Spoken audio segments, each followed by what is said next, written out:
just thinking about, you work with Pat Benatar. Now, James, obviously, when you were a writer at Cream, this was the pre-video era. And Donnie, of course, you came through the ranks through the pre-video era. I'd like both of you to reflect on how MTV, which was such a powerful tool back then, changed the music business in the sense, and especially coming from you, Donnie, it wasn't just a matter of being able to play. You had to look good, and you look good on film. My brother was one of the first video producers at MTV. Okay. And, at first I had like 45 videos, and like 40 of them were Pat Benatar. Right. When I told him that, hey, that guy I went to Queens College with, Donnie, is part of the Pat Benatar story. Mm-hmm. He was like so freaked out because, for years we all talked about what the music was that was the soundtrack of our lives. Right. But suddenly, everything changed, and not only was there a soundtrack, but there was a visual to our lives. And Donnie, whether you want to hide behind a curtain or not, you're part of that visual. You're part of that story. That's a big story. So I kind of throw it over to you. What were your impressions as you started to see yourself in videos on network TV, on cable, but network TV? Right. Yeah. Sure. It was pretty hilarious. I would, when the videos would come on, and I would just wait to see like the 1/2 second of me that was edited in.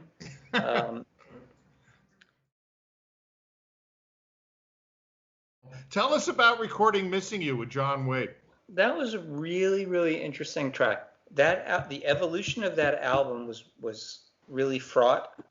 After Ignition, the entire touring band wrote and recorded dozens of new songs. John eventually severed his ties with Chrysalis. Okay. And signed a new deal with EMI.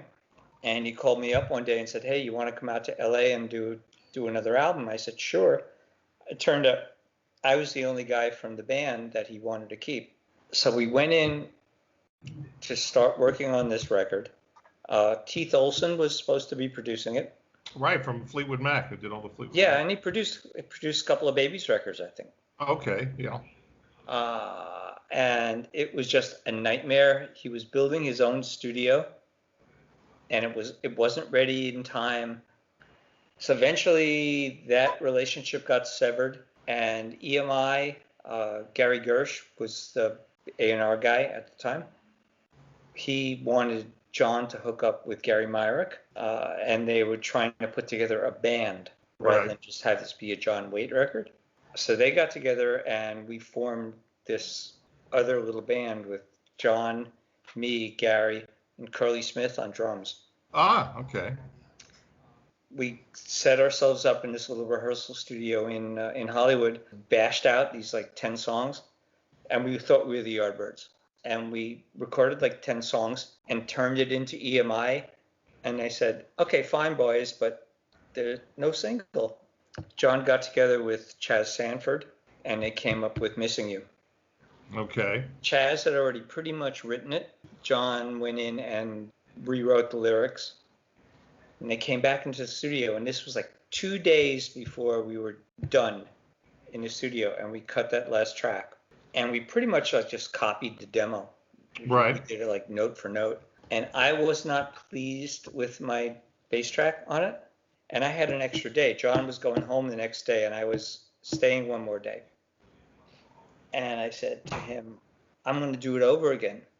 And he just looked at me with this like look of horror on his face, and he grabbed me by the coat and said, if you fuck this up, I'm going to kill you. And we had a couple of open tracks on the master. Okay. Yeah, so we didn't have to wipe the original bass track, so we kept the original bass track, and I just cut it again. And I just played it down, and that's the track that's on the record.